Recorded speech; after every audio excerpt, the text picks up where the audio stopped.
श्रीमद् भगवद गीता के दूसरे अध्याय का महात्म्य। श्री भगवान कहते हैं, लक्ष्मी प्रथम अध्याय के महात्म्य का उत्तम उपाख्यान मैंने तुम्हें सुना दिया।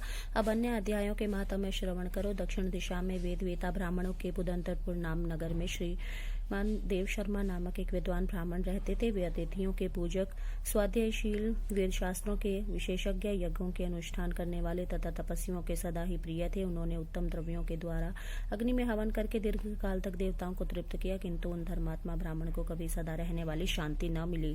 वे परम कल्याण में तत्व का ज्ञान प्राप्त करने की इच्छा से प्रतिदिन प्रचुर सामग्रियों द्वारा सत्य संकल्प वाले तपस्वियों की सेवा करने लगे। इस प्रकार शुभ आचरण करते हुए उन्हें बहुत समय बीत गया। तदंतर एक दिन पृथ्वी पर उनके समक्ष एक त्यागी महात्मा प्रकट हुए। वे पूर्ण अनुभवी, आशंका रहित, नासिका के अग्रभाग पर दृष्टि रखने वाले तथा अशांत चित्त थे। निरंतर परमात्मा के चिंतन में संलग्न हो वे सदा ही आनंद विभोर रहते थे। देव शर्मा ने उन्हें नित्य संतुष्ट तपस्वी को शुद्ध भाव से प्रणाम किया और पूछा, महात्मन, मुझे शांतिमय स्थिति कैसे प्राप्त होगी? तब उन आत्मज्ञानी संत ने देव शर्मा को सौरपुर ग्राम के निवासी मित्रवान का, जो बकरियों का चरवाहा था, परिचय दिया और कहा, वही तुम्हें उपदेश देगा। यह सुनकर देव शर्मा महात्मा के चरणों की वंदना की और समृद्धिशाली सौरपुर ग्राम में पहुंचकर उसके उत्तर भाग में एक विशाल वन देखा। उसी वन में नदी के किनारे एक शिला पर मित्रवान बैठा था। उसके नेत्र आनंदित रेख से निश्चल हो रहे थे। वह अपलक दृष्टि से देख रहा था। वह स्थान आपस का स्वाभाविक वैर छोड़कर एकत्रित परस्पर विरोधी जंतुओं से घिरा था। वहां उद्यान में मंद मंद वायु चल रही थी। मृगों के झुंड शांत भाव से बैठे थे और मित्रवान दया से भरे हुए आनंदमयी मनोहारिणी दृष्टि से पृथ्वी पर मानो अमृत छिड़क रहा था। इसी रूप में उसे देखकर देव शर्मा का मन प्रसन्न हो गया। वे उत्सुक होकर बड़ी विनय के साथ मित्रवान के पास बैठ गए। मित्रवान ने भी अपने मस्तक को किंचित नवाकर देव शर्मा को सत्कार किया। तदंतर विद्वान देव शर्मा अनंत ही चित्त से मित्रवान के समीप गए और उसके अपने ध्यान का समय समाप्त हो गया। उस समय उन्होंने अपने मन की बात पूछी। महाभाग, मैं आत्मा का ज्ञान प्राप्त करना चाहता हूँ। मेरे इस मनोरथ की पूर्ति के लिए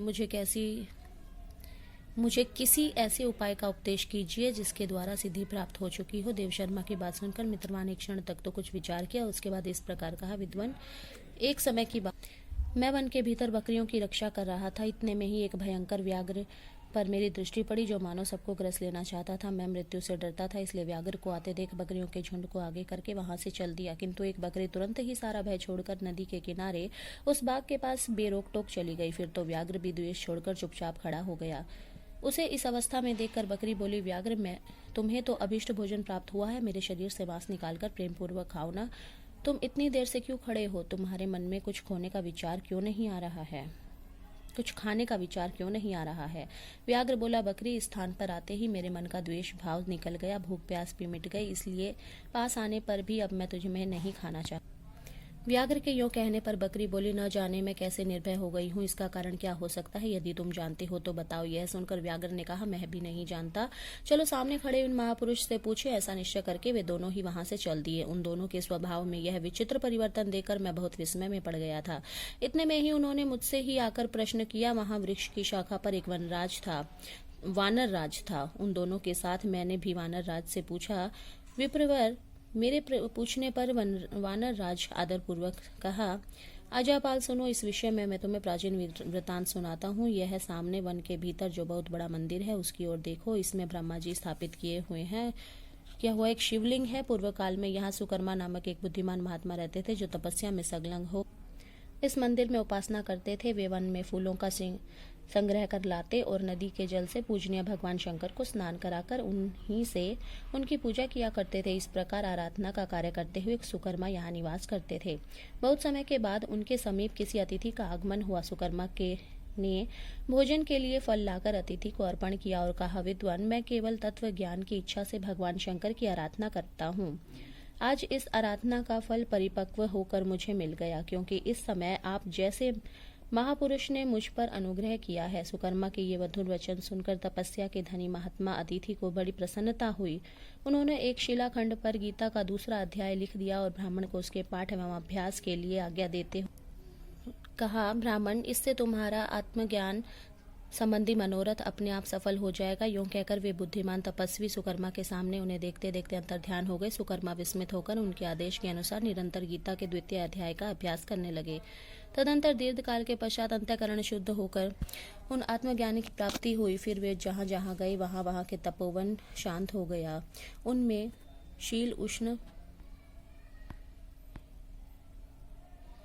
और राग द्वेष आदि बाधाएं दूर हो गई। इतना ही नहीं, उन स्थानों में भूख प्यास का कष्ट भी जाता रहा तथा भय का सर्वदा अभाव हो गया। यह सब द्वितीय अध्याय का जप करने वाले सुकर्मा ब्राह्मण की तपस्या का ही प्रभाव समझो। मित्रवान कहता है, वानरराज के यूं कहने पर मैं प्रसन्नता पूर्वक बकरी और बाघ के साथ उस मंदिर की ओर गया। वहां जाकर शिलाखंड पर लिखे हुए गीता के द्वितीय अध्याय को मैंने देखा और पढ़ा। उसी की आवृत्ति करने पर मैंने तपस्या का पार पा लिया है। अतः भृद पुरुष, तुम भी सदा द्वितीय अध्याय की यह आवृत्ति किया करो। ऐसा करने पर मुक्ति तुमसे दूर नहीं रहेगी।